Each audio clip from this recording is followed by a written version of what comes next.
সংবিধান সংশোধন সম্পর্কে অনলাইনে প্রস্তাবনা নেওয়া হচ্ছে। যে কোনো নাগরিক তার মতামত সেখানে দিতে পারছে। কতটা সেটা মানা হবে, কতটা হবে না, সেটা তো আর আমাদের নিজেদের হাতে না। কিন্তু আমাদের মতামত দেওয়ার সুযোগ যেখানে আছে, সেই সুযোগ বেশিরভাগ মানুষ যারা দেশকে ভালোবাসেন, এই মাটিকে ভালোবাসেন, সে মানুষগুলো নিচ্ছেন না। বেশিরভাগ মানুষ এই সুযোগটা গ্রহণ করছেন না। আমরা এখানে যত মানুষ আছি, আমি যদি এখন জিজ্ঞেস করি যে অনলাইনে সংবিধান সংস্কারের ক্ষেত্রে আপনি একজন এদেশের নাগরিক হিসাবে আপনার মতামত জানানোর যে সুযোগ তৈরি হয়েছে, আর কয়েকদিনের মধ্যে সেটা বন্ধ হয়ে যাবে, এই সুযোগটা গ্রহণ করে আপনার সুচিন্তিত মতামতটা দিয়েছেন এমন কেউ আছেন এখানে? ইমাম সাহেব হাত তুলছে, আর কেউ নাই? দুইজন? অনেকে জানেই না। জি, দেখেন, তাহলে আমরা শুধুমাত্র যে শ্রেণীটা আমাদেরকে নিয়ন্ত্রণ করে, আমাদেরকে চালায়, আমরা যাদের বগি, যারা আমাদের ইঞ্জিন, শুধু তাদের সমালোচনা করি। আমাদের দোষের জায়গাটা দেখছেন? আমরা খবরও রাখি না, এবং সেখানে গিয়ে লিঙ্কে ঢুকে একটু নিজের 2 লাইন লিখে মতামতটা ব্যক্ত করা, এই কাজটাও আমরা করিনি। যারা কাজ করার তারা ঠিকই করছে। এদেশের মানুষ হাতে গোনা কয়েকজন মানুষের কাছে জিম্মি, তাদের গোলাম হয়ে আছে সেই শুরু থেকে। তারা পলিসি ঠিক করে দেয়, সে অনুযায়ী দেশ চলে। ওরা ঠিকই লিঙ্কে ঢুকে ঢুকে তাদের মন্তব্যগুলো লিখে যাচ্ছে, এবং সেগুলোর উপরে ভিত্তি করে হয়তো কিছু একটা দাঁড় করানোর চেষ্টা হবে। আবারও ঘুরে ফিরে সেই জাতাকলে আমরা যদি ঢুকি, এর চেয়ে বড় দুর্ভাগ্যের আর কি হতে পারে। মালয়েশিয়া সম্পর্কে আমাদের এক ভাই, আমাদের এক বন্ধু একটা চমৎকার মন্তব্য করেছে। বলেছেন যে ওই দেশের মানুষ যেরকম যোগ্য নেতৃত্ব পেয়েছে, লিডার পেয়েছে, আবার লিডাররাও যোগ্য নাগরিক পেয়েছে, মানুষ পেয়েছে। এটা আমরা এর আগে হজ সম্পর্কিত আলোচনা প্রসঙ্গে বলেছিলাম। শুধু ওই অঞ্চল, ওইটা না, ওই অঞ্চলে যদি দেখেন আপনি ইন্দোনেশিয়া, মালয়েশিয়া, দেখবেন তারা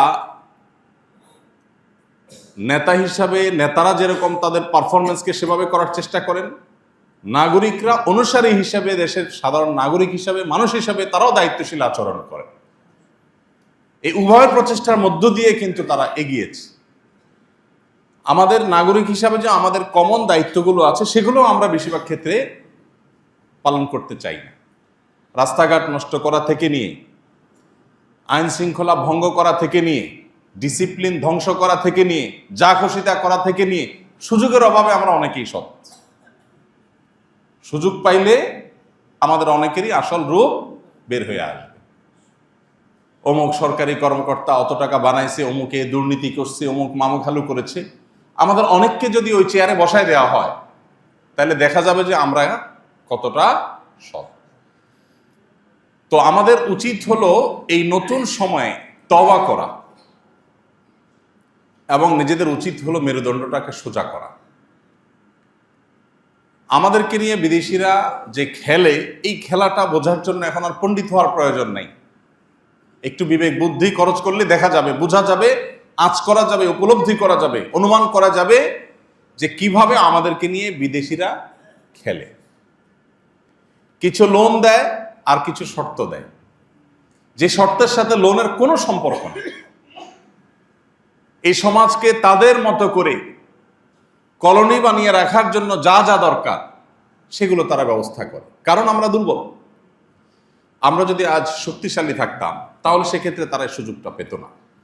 এই যে সংবিধান সংস্কারের কাজ চলছে, এবং রাষ্ট্র সংস্কার, প্রত্যেকটা সেক্টর সংস্কারের কাজ চলছে, এই সংস্কার কতটা সফল হবে সেটা সময় বলে দিবে, আল্লাহ ভালো জানেন। চেষ্টা তারা করছেন, কিন্তু মানুষ হিসাবে আমাদের চেষ্টা করার যে মিনিমাম দায়িত্বটুকু, সেটুকু আদায় করা দরকার। মানব ইতিহাসের প্রথম লিখিত সংবিধান তৈরি করেছেন মুহাম্মদ সাল্লাল্লাহু আলাইহি ওয়াসাল্লাম। তার আগে কোনো রাষ্ট্রনায়ক তার রাষ্ট্র পরিচালনার সংবিধান, লিখিত সংবিধান, সেই রাষ্ট্রের ভিন্ন মতাবলম্বী যারা আছে তাদের কনসার্ন নিয়েও তারপরে লিখিত সংবিধান তৈরি মুহাম্মদ সাল্লাল্লাহু আলাইহি সাল্লাম আগে পৃথিবীতে কোন রাষ্ট্রনায়ক করেছে বলে কেউ বলতে পারবে না। সেই সংবিধানের নাম হলো ঐতিহাসিক মদিনা সনদ। নবী করিম সাল্লাল্লাহু আলাইহি সাল্লাম যখন মদিনা রাষ্ট্রে ইনসাফ, ন্যায় বিচার, অর্থনৈতিক মুক্তি এগুলো প্রতিষ্ঠা করবার উদ্যোগ নিয়েছেন, তখন সেখানে বসবাসরত ইহুদিদেরও নিরাপত্তা ওই সংবিধানে নিশ্চিত করেছে। যদিও সেই ইহুদিরা বিশ্বাসঘাতকতা করেছে সেই মদিনা রাষ্ট্রের সাথে, এবং তার পরিণতিও তারা ভোগ করেছে, তারা বিতাড়িত হয়েছে মদিনা থেকে। কিন্তু তার আগ পর্যন্ত মুহাম্মদ সাল্লাল্লাহু আলাইহি সাল্লাম সেই অন্য ধর্মাবলম্বী, ভিন্ন মতাবলম্বী তাদেরও নিরাপত্তাকে নিশ্চিত করে, তাদেরও অধিকারকে নিশ্চিত করে তারপর সে ঐতিহাসিক মদিনা সনদ লিখেছেন। তার আগে পৃথিবীতে শাসক ছিল না তা তো না, শাসক ছিল, নেতা ছিল, কিন্তু রাষ্ট্র পরিচালনার জন্য অন্য ধর্মাবলম্বীদেরকেও আওতায় এনে তাদেরকেও বাউন্ডারির মধ্যে রেখে তাদেরও নিরাপত্তা এবং অধিকারের কথা নিশ্চিত করে, চিন্তা করে, তাদেরকে সাথে নিয়ে রাষ্ট্র কিভাবে পরিচালনা হবে তার নীতিমালা লেখা, এটা পৃথিবীতে এই প্রথম নবী সাল্লাল্লাহু আলাইহি ওয়াসাল্লাম মুহাম্মদ সাল্লাল্লাহু আলাইহি ওয়াসাল্লাম করেছে। আমাদের এই রাষ্ট্র যখন স্বাধীন হয় তখন যে সংবিধান আমাদেরকে দেওয়া হয়, এই সংবিধান নিয়ে দুই একটা কথা বলা দরকার। আপনারা যারা সংবিধান সম্পর্কে জানেন বা ঘাটাঘাটি আছে, ধারণা আছে, বেসিক বিষয়গুলো অন্তত জানাশোনা আছে, তারা বলতে পারবেন যে 1971 সালে দেশের মানুষ রক্ত ঝরিয়ে, জীবন দিয়ে, জুলুমকে না বলে তারা দখলদার এবং হানাদার থেকে এই দেশকে মুক্ত করেছে। অর্থাৎ দেশের জন্ম হয়েছে একটা যুদ্ধের মধ্য দিয়ে। জন্মের পর রাষ্ট্র কিভাবে পরিচালনা হবে সেই সংবিধান যখন লেখা হয়েছে, সেই সংবিধানে ওই মুক্তিযোদ্ধারা যারা যুদ্ধ করে দেশকে স্বাধীন করেছেন, সেই মুক্তিযোদ্ধাদের চেতনা, তাদের বিশ্বাস, তাদের ভক্তি, তাদের ঈমান, তাদের সে উপলব্ধি, সে বিষয়গুলো সংবিধানে সেভাবে স্থান পায়নি, স্থান পেয়েছে উল্টাটা। আপনি যদি লক্ষ্য করেন, আপনি দেখবেন মুক্তিযুদ্ধের মূল নীতি হিসাবে যেগুলো উল্লেখ করা হয় সেগুলো তখন কোথায়, কে ঘোষণা দিয়েছে, এই নীতিগুলো কোথায়, কোথা থেকে পাওয়া গেছে, সেগুলো আপনি হাতড়ে কোথাও পাবেন না। যে যুদ্ধ যারা করেছেন সে যুদ্ধের প্রায় সবাই, সকল মুক্তিযোদ্ধারা, তারা রাইফেল রেখে ফজরের নামাজ পড়ে আল্লাহর কাছে দোয়া করে চোখের পানি ফেলে জুলুমের বিরুদ্ধে নিজের মা বোন, দেশের ইজ্জত, সম্ভ্রম এবং নিজেদের অস্তিত্বকে রক্ষা করবার জন্য, স্বাধীনতাকে পাওয়ার জন্য তারা আল্লাহর কাছে দোয়া করে তারপর লড়াইতে নেমেছে। সেই মানুষগুলোর এই যে আল্লাহর প্রতি বিশ্বাস, সে আল্লাহ শব্দটা পর্যন্ত সে সংবিধানে স্থান পায়নি। 7 মার্চের যে রেসকোর্সের ভাষণে সর্বশেষ বাক্য ছিল আল্লাহ, দেশকে স্বাধীন করে ছাড়বো আমরা ইনশাআল্লাহ। ইনশাআল্লাহ মানে কি? যদি আল্লাহ চান। আল্লাহ কি চেয়েছেন না চান নাই? চেয়েছেন। আল্লাহ চাইলে আমরা স্বাধীন হতে পারবো, না হলে আমরা পারবো না। এটা ছিল যখন রেসকোর্সের ভাষণের সবচেয়ে গুরুত্বপূর্ণ অংশগুলোর একটি। যখন স্বাধীন হয়ে গেল তখন সংবিধানে আর আল্লাহ শব্দটা শুরু থেকে শেষ পর্যন্ত আর কোথাও নেই। কিভাবে আমাদের চেতনাগুলো হাইজ্যাক করা হয়েছে, কিভাবে আমাদের বিশ্বাসগুলোর সাথে ভণ্ডামি করা হয়েছে, প্রতারণা করা হয়েছে, ঠকানো হয়েছে, সেটা আপনি প্রতিটা পাতায় পাতায়, লাইনে লাইনে ধরতে পারবেন। এটা বোঝার জন্য পণ্ডিত হওয়ার দরকার হবে না, চোখ কান খুললে আপনি দেখতে পাবেন। যেই স্বাধীনতা অর্জনের আগে বলা হয়েছে আল্লাহ চাইলে হবে, না হলে হবে না, স্বাধীনতা হওয়ার পর আর আল্লাহর নামই নাই। এই মুক্তিযুদ্ধে সকল মানুষ সামিল হয়েছে, ঠিক আছে, কিন্তু সেখানে সাধারণ মুক্তিযোদ্ধাদের যে সমস্ত ছবি আপনারা এখনো অনলাইনে পুরাতন ছবি পাবেন, সেই ছবিগুলোকে একটু বিবেকের চোখ দিয়ে যদি পড়ার চেষ্টা করেন, দেখবেন এরা কেউ সেকুলার ছিল না, এরা ধার্মিক ছিল। ওই ছবিগুলোকে যদি আপনি বিবেকের চোখ দিয়ে একটু পড়ার চেষ্টা করেন, আপনি দেখবেন তারা সবাই প্রচন্ড রকমের ধর্ম বিশ্বাসী মানুষ ছিলেন। ধর্মবিশ্বাসী মানুষদের রক্তের উপরে যদি কোনো রাষ্ট্র তৈরি হয়, সেই রাষ্ট্রের সংবিধানে ধর্মবিশ্বাসকে ছুঁড়ে ফেলে দেওয়া হবে। এর চেয়ে বড় বেইমানি আর কি হতে পারে? আপনি তখনকার স্বাধীনতাকামী মানুষদের বিরুদ্ধে দাঁড়ানো যে রাজাকারদের ছবিগুলো এখনো পাওয়া যায়, সেগুলোকে একটু বিবেকের চোখ দিয়ে পড়ার চেষ্টা করেন, দেখবেন একটারও মুখে দাড়ি নাই, ধর্মের কোনো নামগন্ধ তাদের শরীরে নাই।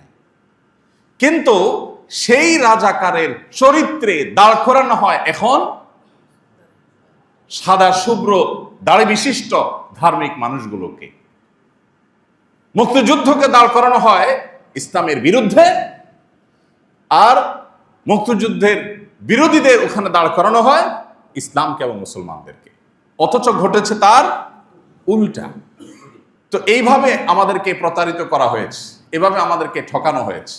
আমি একটা কথা প্রায় বলি, 50 বছর ধরে একটা জিগির আমাদেরকে শোনানো হয়েছে, তা হলো রাষ্ট্র থেকে ধর্মকে আলাদা করে ফেলা। ধর্ম মসজিদের জিনিস, মন্দিরের জিনিস, এটা রাষ্ট্রে আনিও না, রাষ্ট্র সেকুলার থাকতে হবে। তো রাষ্ট্র সেকুলার থেকে তো 50 বছর আমরা দেখলাম কি হয়েছে। যে লাউ সেই কদু, যে চুরি সে বাটপারি। আগে পাকিস্তানিরা শোষণ করতে, এখন ক্ষমতাসীনরা করে। আগে তারা সব লুণ্ঠন করে নিয়ে যেত, এখন যারা যখন ক্ষমতা থাকে তারা তখন লুণ্ঠন করে বিদেশে নিয়ে যায়। বেশ কম কি? আমাদের পরে স্বাধীন হয়ে আমাদেরকে রেখে আরো শত শত মাইল সামনে চলে গেছে, কয়েকশো বছর সামনে চলে গেছে, আর আমরা জায়গায় দাঁড়ায় আছি। তো তোমাদের এই সেকুলার সিস্টেম তো আমার রাষ্ট্রের উন্নতির, বাহ্যিক উন্নতির পথেও নিয়ে যেতে পারে নাই। এদেশের মানুষের মধ্যে যে ধর্মীয় সম্প্রীতি আছে, আমি প্রায় সময় বলি, পৃথিবীর কোন অঞ্চলের মানুষের এই দুঃসাহস থাকা উচিত না যে বাংলাদেশের মানুষকে ধর্মীয় সম্প্রীতি শিখাতে আসবে। এই সাহস কারোর থাকা উচিত না। আপনি পৃথিবীর পূর্বে এবং পশ্চিমে, উত্তরে, দক্ষিণে যেদিকে যান, দেখবেন মুখে সংখ্যালঘু জিকির করা মানুষরা কিভাবে সংখ্যালঘুদেরকে উকুনের মতো টিপে টিপে মারে। পশ্চিমারা দেখবেন সংখ্যালঘু জিকির শোনায় আমাদেরকে। ওদের ওখানে মুসলমানরা কেমন আছে একটু খোলা খোঁজ খবর নিয়ে দেখেন। ওই দেশে থাকা মুসলমানদের থেকে খবর নেন যে তোমরা কেমন আছো, মসজিদে আজান দিতে পারো কিনা, মন চাইলে একটা মসজিদ খুলতে পারো কিনা। অথচ আমার এদেশে খ্রিস্টানরা তাদের ধর্ম পালন করছে, হিন্দুরা তাদের ধর্ম পালন করছে, মুসলমানরা পারলে তাদের সম্প্রীতি দিচ্ছে, পারলে পাহারাদারি করছে তাদের মন্দির যাতে হামলার শিকার না হয়। এটা সেই দেশ। এদেশের মানুষকে এই সেকুলারিজম গিলায়া, ওই ট্যাবলেট খাওয়াইয়া আমাদেরকে মানুষ বানানোর প্রয়োজন না। আমরা আগে থেকে মানুষ আছি আলহামদুলিল্লাহ। বরং সংখ্যাগরিষ্ঠ মানুষ এদেশের ধর্মপ্রাণ। হিন্দুরাও ধর্মপ্রাণ, মুসলমানরা ধর্মপ্রাণ। হিন্দুরা তাদের ধর্মে, মুসলমানরা তাদের ধর্মে ধর্মপ্রাণ। অতএব রাষ্ট্র পরিচালনার যে মূল সংবিধান, সেই সংবিধানে যদি ধর্ম বিশ্বাসের প্রতি শ্রদ্ধাবোধ থাকতো, তাহলে এদেশের ধর্মপ্রাণ মানুষদেরকে রাষ্ট্র অন করত, তারা রাষ্ট্রকে অন করত, এবং রাষ্ট্র অনেক বেশি এগিয়ে যেতে পারত। 24-এর এই পরিবর্তনের পেছনেও আপনারা জানেন যে এদেশের ধর্মপ্রাণ মানুষদের কি পরিমাণ অবদান আছে। সেই আবু সাইদের ফেসবুক ওয়ালে যদি আপনি যান, আপনি তার লাইনে লাইনে দেখতে পাবেন কতটা ধর্মপ্রাণ সে ছিল। এভাবে একটা একটা করে আপনি যদি দেখেন, অগণিত মাদ্রাসার ছাত্ররা এখনো তাদের চোখ নাই, হাত নাই, পাও নাই, তারা হসপিটালের বেডে কাতরাচ্ছে। আমি পত্রিকার কোনো পাতায় দেখিনি তাদের অবদানকে শ্রদ্ধার সাথে উল্লেখ করতে, কিন্তু হসপিটালের বেডে বেডে গিয়ে আমি নিজের চোখে দেখেছি তাদের কষ্টগুলো। আপনি এখনো গেলে অনেক জায়গায় দেখতে পাবেন। সে 71-এ যা হয়েছে, এখনো যেন আবারও সেটা না হয়, আবারও যেন আমাদের চেতনাকে যেন হাইজ্যাক করা না হয়। এই জন্য আমাদেরকে একটু সজাগ থাকতে হবে। এই নতুন বাংলাদেশ গড়ার যে সংকল্প বা স্বপ্ন দেখছে তরুণরা, আমরা তাদের জন্য দোয়া করি, আল্লাহ তাদের সেই স্বপ্নকে বাস্তবায়ন করার তৌফিক দান করুন। শোষণের হাত থেকে আল্লাহ আমাদের প্রিয় মাতৃভূমিকে মুক্ত করুন। আমাদেরকে যেন কোনো ক্ষমতাসীন শক্তিরা যেন শোষণ না করে। আমরা যেন এমন কিছু নেতা পাই, এমন কিছু মানুষ পাই, তারা কারা হবে আমরা জানি না। আল্লাহ যাদেরকে দিয়ে এদেশের মানুষের নসিবে ভালো কিছু দিবেন, আল্লাহ তাআলা তাদেরকে আমাদের জন্য উপযুক্ত হিসেবে কবুল করে নিন। আমরা জানি না কারা কোত্থেকে আসবে, কিন্তু এই তরুণরা স্বপ্ন দেখাচ্ছে যে আর নয়, জুলুম বহুত হয়েছে। যারা যখন ক্ষমতা থাকবে, থানাগুলো সব তাদের কন্ট্রোলে থাকবে, ডিসি অফিসগুলো তাদের কন্ট্রোলে থাকবে, সংবাদ মাধ্যম তাদের পক্ষে সাফাই গাইবে।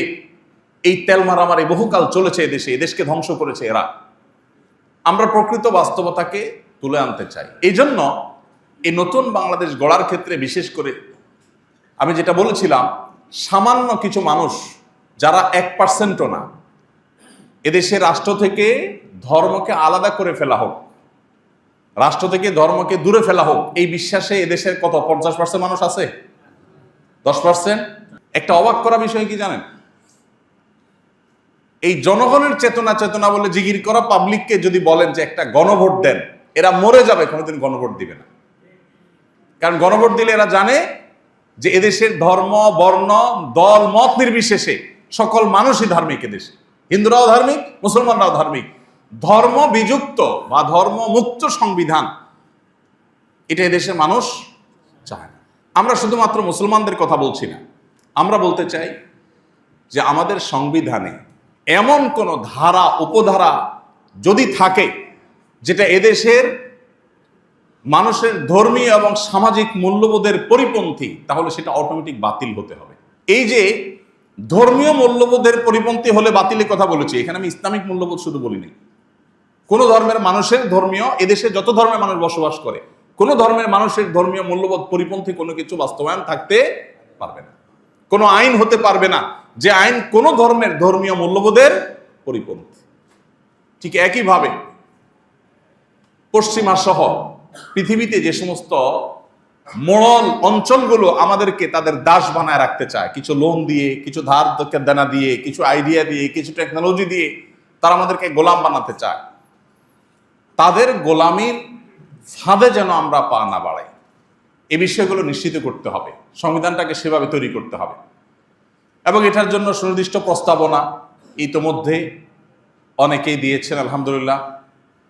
আমাকেও তারা, আমি তাদের প্রতি কৃতজ্ঞ যে আমাকেও তারা নক করেছেন যে জাতীয় সংসদে উপস্থিত হয়ে সেখানে সংবিধান সংশোধন বিষয়ক কমিটিতে থেকে, মিটিংয়ে থেকে আমার প্রস্তাবনা দিতে বলা হয়েছে। আমি দেশে বাইরে ছিলাম, আমি লিখিত প্রস্তাবনা দিয়ে আমার প্রতিনিধি হিসাবে মুফতি আব্দুল্লাহ মাসুম ভাইকে পাঠিয়েছি। সুনির্দিষ্ট প্রস্তাবনা লিখিত আকারে সেখানে জমা দিয়েছি আমি। তো যেহেতু তারা আমাকে ব্যক্তিগতভাবে স্মরণ করেছেন, ডেকেছেন, আমি কৃতজ্ঞ, আমি জমা দিয়েছি। আমি আপনাদেরকেও বলবো যে অনলাইনে যে মতামত নেওয়া হচ্ছে সেখানে আপনারা সাধ্য অনুযায়ী আপনাদের মতো করে লেখেন। আমরা অর্থনৈতিক মুক্তি এবং ন্যায় বিচার নিশ্চিত করার মতো সংবিধান চাই। আমরা সেই সংবিধান চাই যেই সংবিধানে এদেশের মানুষের ধর্মীয় মূল্যবোধ পরিপন্থী কোনো কিছু থাকবে না, এদেশের সামাজিক, এদেশের সাংস্কৃতিক কোনো কিছুর সাথে সাংঘর্ষিক কোনো কিছু যেন না থাকে। এই বিষয়গুলো গিয়ে গিয়ে আমাদের লেখা দরকার। আমরা কি সেকুলার সংবিধান চাই নাকি আল্লাহর প্রতি আস্থা এবং বিশ্বাসের সংবিধান চাই, এই জিনিসটা এখানে বললে হবে না, একে গিয়ে লিখতে হবে। চেষ্টা করবো তো সবাই ইনশাআল্লাহ। এবং সেই সাথে ভাই আমাদের সজাগ থাকতে হবে। এই সুযোগ আবার কোনো কালে আসবে কিনা আমরা জানি না। অন্তত জিজ্ঞেস তো করা হচ্ছে, আমাদের জিজ্ঞেস করা হয়েছে, আমি আমার চেষ্টাটুকু তো করি। আল্লাহর কাছেও তো বলতে পারবো যে আল্লাহ আমি আমার চেষ্টাটুকু অন্তত করেছি, আমি লিখে আমার মতামতটা দিয়েছি, আমার মতামত তারা শুনেনি। আমরা বরাবর দেখেছি এদেশের 0.1%ও হবে কিনা সন্দেহ যে মানুষগুলো, সেই মানুষগুলোই ধর্মপ্রাণ মানুষদের রীতি নীতি, তাদের পলিসি, তাদের মূলনীতি সব ঠিক করে দেয়। সে 71ও তারা করেছে, এখনো সে তারাই সরব আছে এবং তারাই করছে। আমরা আমাদের জায়গায় ভূমিকাটা সঠিকভাবে পালন করতে পারছি না। অতএব আমার মনে হয় যে আমাদের ভয়েস রেইজ করা দরকার, আমাদের কথা বলা দরকার।